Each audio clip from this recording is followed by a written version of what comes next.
Φίλες και φίλοι, γεια σας, καλώς ήλθατε στο κανάλι μας. Σήμερα θα παρακολουθήσουμε μαζί τα υλικά και τη διαδικασία για να φτιάξουμε αυτήν εδώ την υπέροχη παραδοσιακή μπατζίνα, μια κουρκουτόπιτα δηλαδή, με σπανάκι, μαραθόσπορο και φέτα. Ο χυλός είναι φτιαγμένος με μείγμα από καλαμποκάλευρο και σταρένιο αλεύρι για ζυμωτό ψωμί. Για όσους ενδεχομένως έχουν περιορισμούς στην κατανάλωση σταρένιου αλεύρου, η πίτα αυτή μπορεί να παρασκευαστεί χρησιμοποιώντας μόνο καλαμποκάλευρο, που την καθιστά απολύτως ασφαλή για κατανάλωση από άτομα με διαβήτη τύπου 1 ή τύπου 2. Πάμε λοιπόν να παρακολουθήσουμε μαζί τα υλικά και τη διαδικασία για την εκτέλεση της συνταγής μας. Θα ξεκινήσουμε όπως πάντα με μία προεργασία. Μία κοφτή κουταλιά της σούπας μαραθόσπορο, τον οποίο θα τρίψουμε λίγο μέσα σε ένα γούδι ή με ένα οικιακό μπλεντεράκι. Αν δεν έχετε ή δεν θέλετε να χρησιμοποιήσετε μαραθόσπορο, θα τον αντικαταστήσετε με μισό ματσάκι μάραθο ή μισό ματσάκι άνηθο. Εδώ έχουμε μισό κιλό σπανάκι, πλυμμένο, καθαρισμένο και ψιλοκομμένο. Θα προσθέσουμε λίγο αλάτι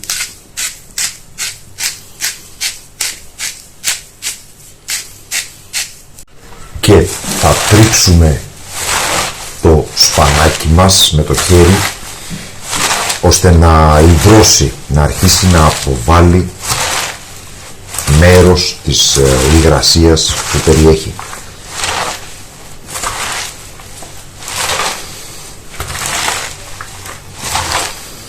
Θέλουμε να χάσει τουλάχιστον τον μισό όγκο του. Μετά από 5 λεπτά η εικόνα είναι αυτή που βλέπετε εδώ. Έχουμε μείνει περίπου στο 1 τρίτο του αρχικού όγκου. Οπότε θα αφήσουμε το σπανάκι στην άκρη και θα προχωρήσουμε την διαδικασία της προπαρασκευής. Εδώ έχουμε 400 γραμμάρια φέτα, κατά προτίμηση σκληρή, την οποία με τα χέρια θα τρίψουμε.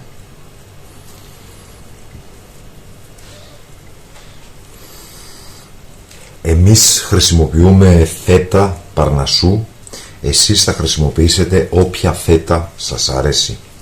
Στην αυθεντική μπατζίνα το τυρί που χρησιμοποιούσαν είναι ο μπάντζος, ένα σκληρό και πάρα πολύ αλμυρό τυρί. Εξού άλλωστε και η ονομασία της πίτας, το μπατζίνα δηλαδή, προέρχεται από τον μπάντζο, το τυρί που χρησιμοποιούσαν.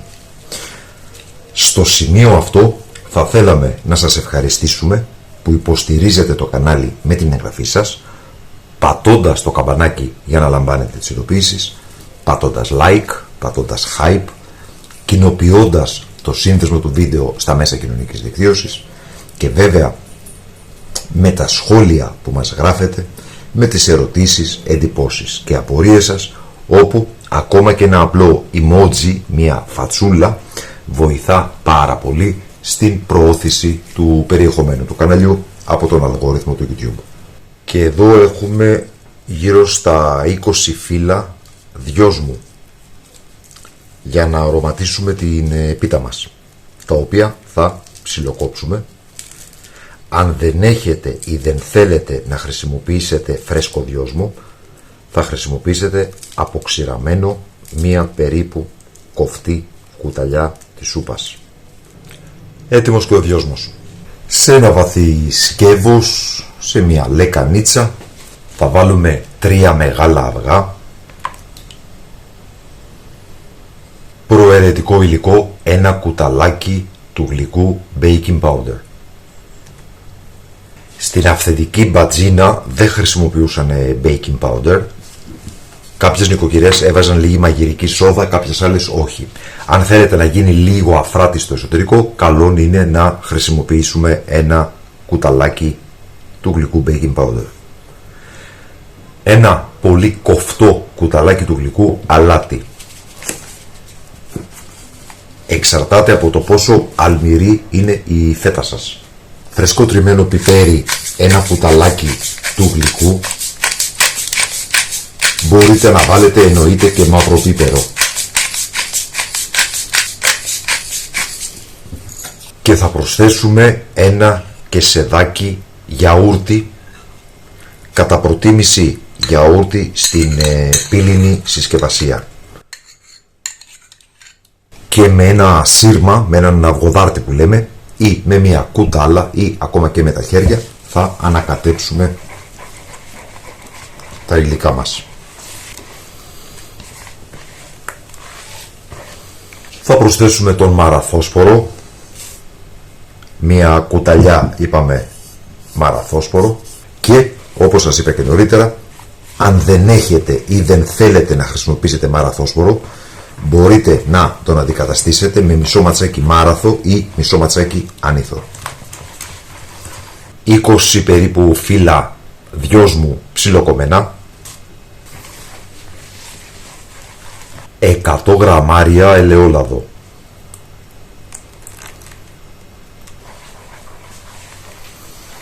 500 γραμμάρια αλεύρι. Μπορείτε να χρησιμοποιήσετε όποιο αλεύρι θέλετε. Μπορείτε να χρησιμοποιήσετε αλεύρι για όλες τις χρήσεις, αλεύρι για ζυμωτό ψωμί, καλαμποκάλευρο. Η αυθεντική πίτα γίνεται με καλαμποκάλευρο, γιατί εκείνα τα χρόνια με την πίτα αυτή οι άνθρωποι προσπαθούσαν να επιζήσουν από την φτώχεια και την πείνα. Και πολλά χωριά δεν είχαν σιτηρά, οπότε δεν υπήρχε σταρένιο αλεύρι, υπήρχε μόνο αλεύρι καλαμποκιού, το οποίο και χρησιμοποιούσαν. Κάποια άλλα χωριά που είχαν σιτηρά χρησιμοποιούσαν σταρένιο αλεύρι, αυτό που λέμε σήμερα για ζυμωτό ψωμί. Εμείς θα χρησιμοποιήσουμε 300 γραμμάρια καλαμποκάλευρο και 200 γραμμάρια αλεύρι για ζυμωτό ψωμί. Προσθέτουμε λοιπόν και το αλεύρι μας.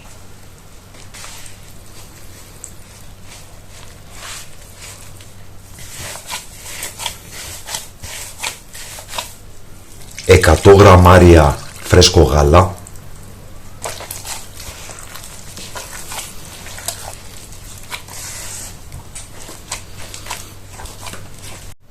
θα πάρουμε το σπανάκι σε μικρές ποσότητες και θα το στύψουμε για να αποβάλει μέρος της υγρασίας. Η διαδικασία αυτή μπορεί να γίνει και μέσα σε ένα τρύπητο, σε ένα σουρωτήρι, ή τυλίγοντας το σπανάκι σε μια καθαρή πετσέτα κουζίνας και πιέζοντας ώστε να βγουν οι χυμοί του. Και το σπανάκι αυτό το προσθέτουμε μέσα στον χυλό μας.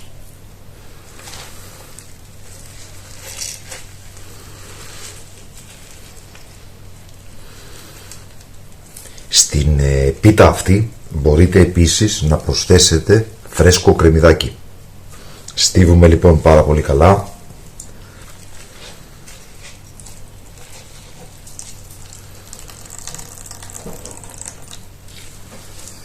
Ανακατεύουμε ώστε όλο το σπανάκι να βραχεί από το χυλό.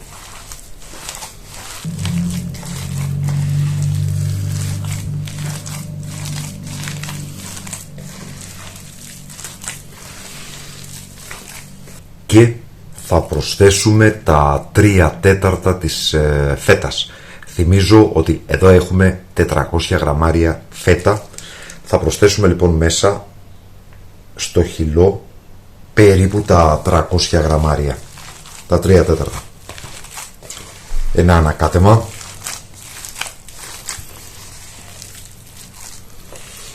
Σε πολλά χωριά, όταν φτιάχνουν μπατζίνα με σπανάκι, επιλέγουν τον πλαστό και όχι την μπατζίνα. Ποια είναι η διαφορά? Η διαφορά σε σχέση με τον πλαστό είναι ότι στον πλαστό το σπανάκι δεν μπαίνει μέσα στο χυλό, αλλά αδειάζουν το μισό χυλό στο ταψί να καλύψει όλη την επιφάνεια. Από πάνω προσθέτουν το σπανάκι και τη φέτα και στη συνέχεια επικαλύπτουν με τον υπόλοιπο μισό χυλό. Στην περίπτωση αυτή ο χυλός πρέπει να είναι αρκετά πιο αραιός από αυτόν που είδαμε. Δηλαδή θα πρέπει να προσθέσουμε 250 γραμμάρια γάλα και όχι 100 που προσθέσαμε εμείς. Εμείς ακολουθούμε την λογική της μπατζίνας και όχι του πλαστού. Λοιπόν, ο χυλός μας είναι έτοιμος, οπότε θα ετοιμάσουμε τώρα το ταψί. Σε ένα ταψί 35x45 ή αλλιώς 34 με 36 εκατοστά διάμετρο αν θέλετε να χρησιμοποιήσετε στρογγυλό. Θα βάλουμε λίγο ελαιόλαδο ή θα αλείψουμε με βούτυρο και θα απλώσουμε το ελαιόλαδο ή το βούτυρο, ανάλογα ό,τι θέλετε χρησιμοποιείτε, στον πάτο και τα τυχώματα του ταψιού μας. Και τώρα θα καλύψουμε με καλαμποκάλευρο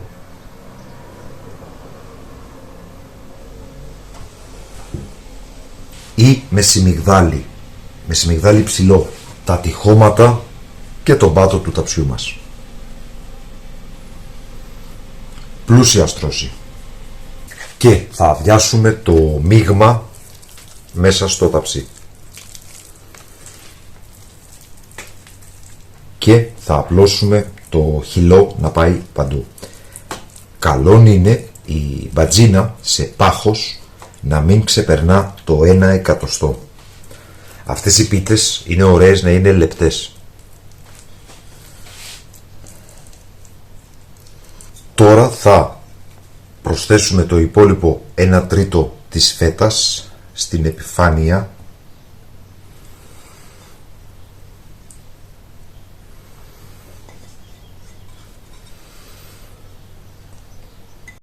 προαιρετικό υλικό, 1-2 κουταλιές της σούπας, τριμμένο κεφαλοτήρι,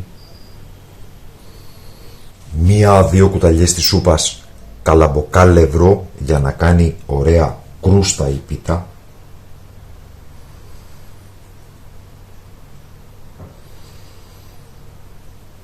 ξέχασα να αναφέρω ότι η μπατζίνα έχει τις ρίζες της στην περιοχή των Αγράφων και στη Θεσσαλία. Λίγο ελαιόλαδο,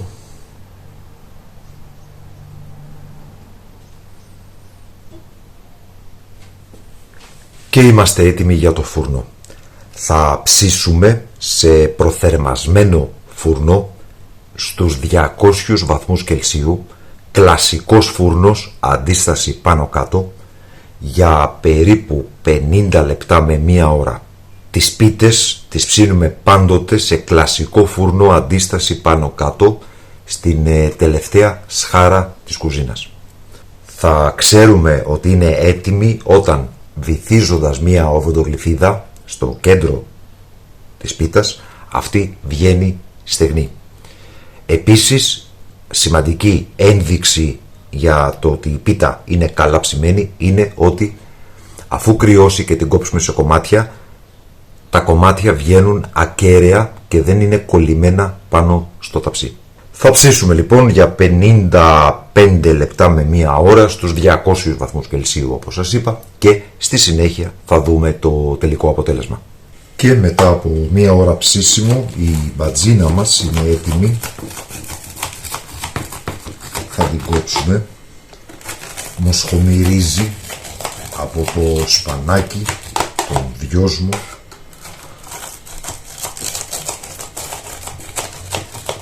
και τον μάραθο.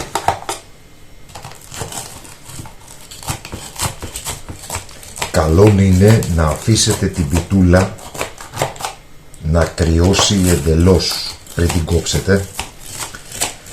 Εγώ δυστυχώς για τις ανάγκες του γυρίσματος την κόβω ζεστή και δεν ξέρω αν θα καταφέρω να βγάλω την πίτα σε κομμάτι.